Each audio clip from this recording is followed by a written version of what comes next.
Wuthering Heights by Emily Brontë, Volume 2, Chapter 10. At the close of 3 weeks, I was able to quit my chamber and move about the house. And on the first occasion of my sitting up in the evening, I asked Catherine to read to me, because my eyes were weak. We were in the library, the master having gone to bed. She consented rather unwillingly, I fancied, and imagining my sort of books did not suit her, I bid her please herself in the choice of what she perused. She selected one of her own favorites and got forward steadily about an hour. Then came frequent questions. "Ellen, are not you tired? Hadn't you better lie down? You'll be sick keeping up so long, Ellen." No, dear, I'm not tired," I returned continually. Perceiving me immovable, she essayed another method of showing her disrelish for her occupation. It changed to yawning and stretching and, "Ellen, I'm tired." "Give over, then, and talk," I answered. That was worse. She fretted and sighed and looked at her watch till 8, and finally went to her room, completely overdone with sleep, judging by her peevish, heavy look, and the constant rubbing she inflicted on her eyes. The following night she seemed more impatient still, and on the third, from recovering my company, she complained of a headache and left me.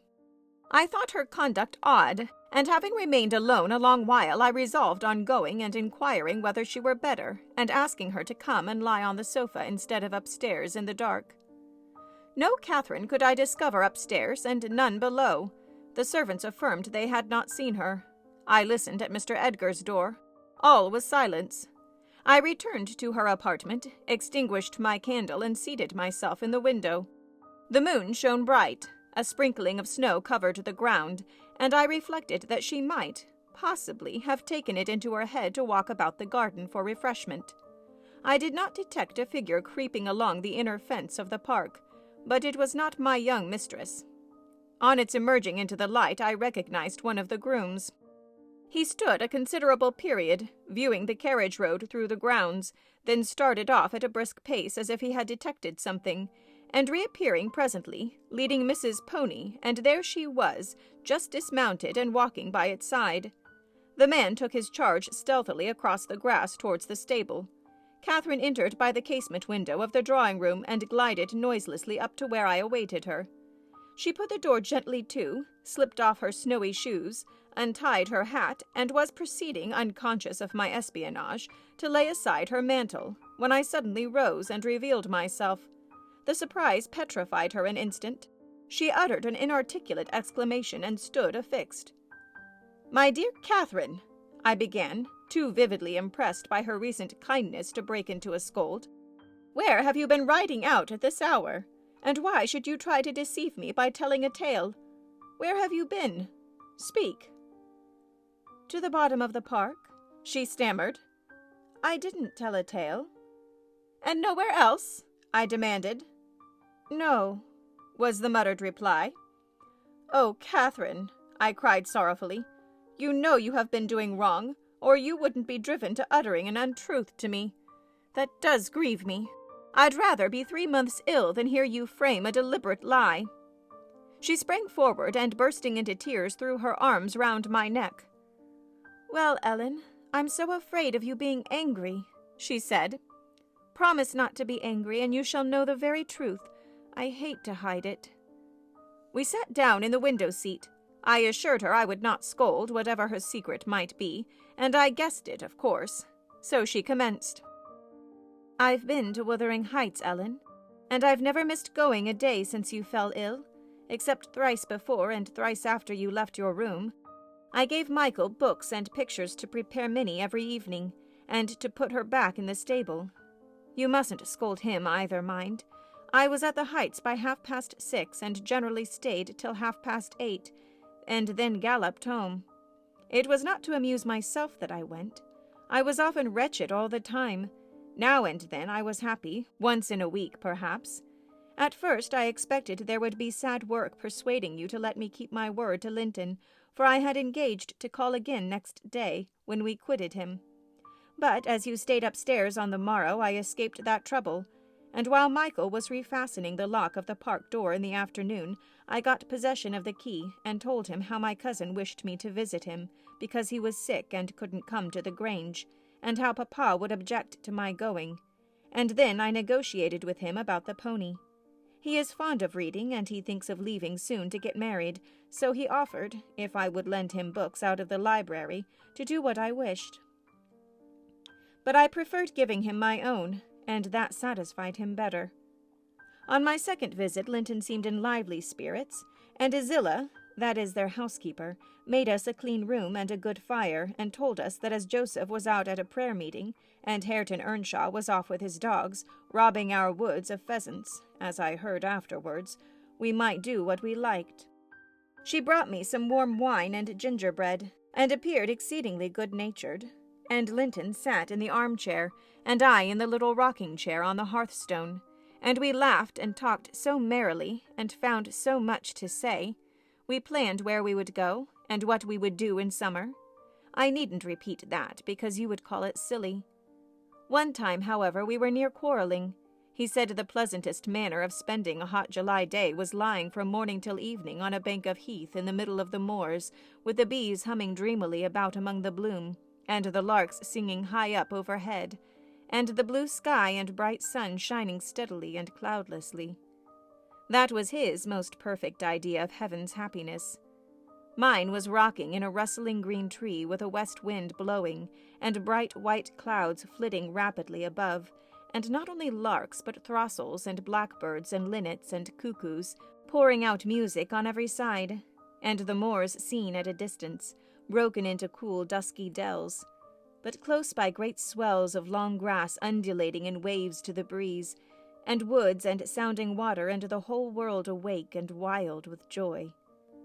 He wanted all to lie in an ecstasy of peace. I wanted all to sparkle and dance in a glorious jubilee. I said his heaven would be only half alive, and he said mine would be drunk. I said I should fall asleep in his, and he said he could not breathe in mine, and began to grow very snappish. At last we agreed to try both as soon as the right weather came, and then we kissed each other and were friends. After sitting still an hour, I looked at the great room with its smooth, uncarpeted floor, and I thought how nice it would be to play in if we removed the table, and I asked Linton to call Zillah in to help us, and we'd have a game at blind man's buff. She should try to catch us. You used to, you know, Ellen. He wouldn't. There was no pleasure in it, he said, but he consented to play at ball with me. We found two in a cupboard among a heap of old toys, tops and hoops and battledores and shuttlecocks. One was marked C, and the other H. I wished to have the C because that stood for Catherine, and the H might be for Heathcliff, his name, but the brand came out of H, and Linton didn't like it. I beat him constantly, and he got cross again, and coughed, and returned to his chair. That night, though, he easily recovered his good humor. He was charmed with 2 or 3 pretty songs. Your songs, Ellen. And when I was obliged to go, he begged and entreated me to come the following evening, and I promised. Minnie and I went flying home as light as air, and I dreamt of Wuthering Heights and my sweet, darling cousin till morning. On the morrow I was sad, partly because you were poorly, and partly that I wished my father knew, and approved of my excursions. But it was beautiful moonlight after tea, and as I rode on the gloom cleared. I shall have another happy evening, I thought to myself, and what delights me more, my pretty Linton will. I throtted up their garden, and was turning round to the back when that fellow Earnshaw met me, took my bridle, and bid me go in by the front entrance. He patted Minnie's neck, and said she was a bonny beast, and appeared as if he wanted me to speak to him. I only told him to leave my horse alone, or else it would kick him. He answered in his vulgar accent, "It wouldn't do Mitch hurt if it did," and surveyed its legs with a smile. I was half inclined to make it try, however. He moved off to open the door, and as he raised the latch he looked up at the inscription above and said, with a stupid mixture of awkwardness and elation, "Miss Catherine, I can read yon na." "Wonderful," I exclaimed. "Pray let us hear you. You are grown clever." He spelt and drawled over by syllables the name. Hareton Earnshaw. And the figures? I cried encouragingly, perceiving that he came to a dead halt. I cannot tell them yet, he answered. Oh, you dunce, I said, laughing heartily at his failure. The fool stared with a grin hovering about his lips, and a scowl gathering over his eyes, as if uncertain whether he might not join in my mirth, whether it were not pleasant familiarity, or what it really was, contempt. I settled his doubts by suddenly retrieving my gravity and desiring him to walk away, for I came to see Linton, not him. He reddened, I saw that by the moonlight, dropped his hand from the latch and skulked off, a picture of mortified vanity.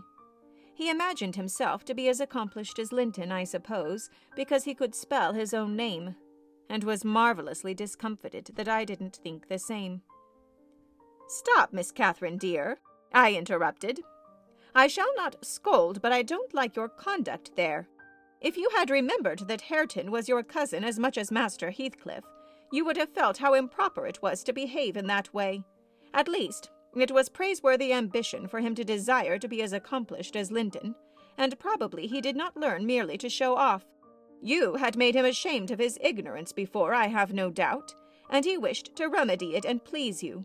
To sneer at his imperfect attempt was very bad breeding. Had you been brought up in his circumstances, would you be less rude? He was as quick and as intelligent a child as ever you were, and I'm hurt that he should be despised now, because that base Heathcliff has treated him so unjustly." "Why, Ellen, you won't cry about it, will you?" she exclaimed, surprised at my earnestness.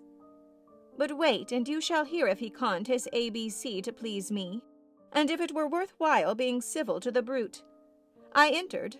Linton was lying on the settle and half got up to welcome me. "I'm ill tonight, Catherine, love," he said, "and you must have all the talk and let me listen. Come and sit by me. I was sure you wouldn't break your word, and I'll make you promise again before you go." I knew now that I mustn't tease him as he was ill, and I spoke softly and put no questions and avoided irritating him in any way. I had brought some of my nicest books for him. He asked me to read a little of one, and I was about to comply, when Earnshaw burst the door open, having gathered venom with reflection. He advanced directly to us, seized Linton by the arm, and swung him off the seat. "Get to thy own room," he said, in a voice almost inarticulate with passion, and his face looked swelled and furious. "Take her there if she comes to see thee. Thou shalt keep me out of this. Begone with ye both." He swore at us and left Linton no time to answer, nearly throwing him into the kitchen, and he clenched his fist as I followed, seemingly longing to knock me down. I was afraid for a moment, and I let one volume fall. He kicked it after me and shut us out. I heard a malignant crackly laugh by the fire, and turning beheld that odious Joseph, standing, rubbing his bony hands and quivering. "I was sure he'd starve you out. He's a grand lad. He's getting trate spirit in him. He knows. Aye, he knows as weel as I do who should be to maister yonder. Ech, ech, ech. He made ye skiff properly. Ech, ech, ech." "Where must we go?" I said to my cousin, disregarding the old wretch's mockery. Linton was white and trembling. He was not pretty then, Ellen.